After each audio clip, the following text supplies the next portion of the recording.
और उधर बिहार में नए संक्रमितों का रिकॉर्ड टूटता जा रहा है। रोजाना जो आंकड़े आ रहे हैं वो डराने वाले हैं। 13,000 से ज्यादा बिहार में 24 घंटे में संक्रमित मिले हैं।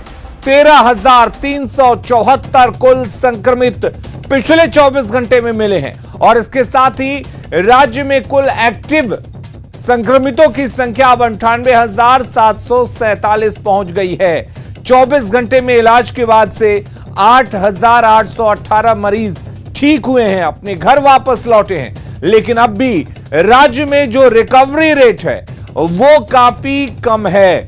77.09% तक रिकवरी रेट पहुंच चुका है। तो आप अंदाजा लगा सकते हैं, एक वक्त था जब यह रिकवरी रेट 90-95% से ज्यादा हुआ करता था, लेकिन अब यह घटकर 77% तक पहुंच चुका है। और बिहार में मिले 5 दिनों के संक्रमितों की संख्या की बात करें तो 24 अप्रैल को 12,359 केस मिले थे। 25 अप्रैल को इसमें थोड़ा इजाफा होता है, 12,795 केस मिलते हैं। हालांकि 26 अप्रैल को थोड़ी राहत मिलती है, 11,801 केस मिलते हैं, यानी कि करीब करीब 1,000 कम नए संक्रमित मिलते हैं। लेकिन 27 अप्रैल को एक बार फिर से इसमें इजाफा होता है और आंकड़ा 12,604 तक पहुंच चुका है। और 28 अप्रैल को सबसे ज्यादा, इन 5 दिनों में सबसे ज्यादा 13,374 केस मिले हैं। इस तरह से कुल 5 दिनों में 62,933 संक्रमित मरीज मिले हैं। तो आप अंदाजा लगा सकते हैं कि हालात किस तरह से बद से बदतर होते जा रहे हैं। और उधर न्यूज 18 की खबर पर एक बार फिर से मुहर लगी है। क्राइसिस मैनेजमेंट की बैठक में बिहार सरकार ने लॉकडाउन नहीं लगाने का फैसला लिया है। न्यूज 18 ने मंगलवार शाम को ही इस बात की जानकारी दे दी थी कि बिहार सरकार लॉकडाउन नहीं लगाएगी। हालांकि सरकार ने कर्फ्यू के समय में बदलाव किया है। अब शाम 6 बजे से सुबह 6 बजे तक कर्फ्यू लगाने की घोषणा की गई है।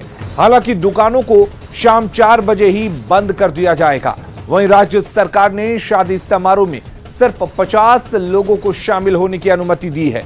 वहीं श्राद्ध कर्म में सिर्फ 25, जबकि अंतिम संस्कार में सिर्फ 20 लोग ही शामिल हो पाएंगे। इसके अलावा सरकारी या गैर सरकारी दफ्तरों में सिर्फ 25% कर्मचारी ही एक दिन में काम पर आएंगे। सार्वजनिक परिवहन में 50% क्षमता के तहत लोग सफर कर सकेंगे, यानी कि बस, ऑटो पर क्षमता सिर्फ आधे लोगों की ही बैठने की होगी। राज्य सरकार कोविड से मरने वाले सभी व्यक्तियों का अंतिम संस्कार अपने खर्च पर कराएगी। इसमें वो लोग भी शामिल हैं जिनका टेस्ट नेगेटिव आया था, लेकिन उनमें कोविड वाले लक्षण थे। मोहल्लावार दुकानों को अल्टरनेट डेज पर खोलने का आदेश दिया जा सकेगा। आवश्यकता पड़ने पर जिला प्रशासन भीड़ भाड़ की जगह वाली मंडियों पर भी प्रतिबंध लगाते हुए उन्हें खुले जगह में स्थानांतरित करने हेतु आवश्यक कार्रवाई कर सकता है। रात्रि कर्फ्यू शाम 6 बजे से सुबह 6 बजे तक रहेगा, 6 PM to 6 AM।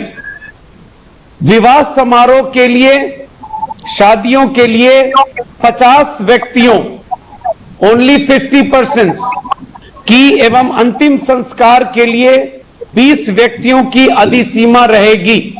जिले के अंदर जरूरत के अनुरूप कंटेनमेंट जोन्स गठित करेंगे और उपर्युक्त प्रतिबंधों के अतिरिक्त प्रतिबंध यथा सब्जी, फल, मांस, मछली, किराना एवं दवा की दुकानों तथा अन्य आवश्यक सेवाओं को छोड़कर सभी दुकानों को बंद करने आदि के लिए सक्षम होंगे। यानी जहां पर केसेस ज्यादा पाए जाएंगे वहां कंटेनमेंट जोन गठित किया जाएगा और सभी तरह की गतिविधियों पर पाबंदी रहेगी, फूड आइटम और दवा की दुकान छोड़कर। कोरोना का संक्रमण बढ़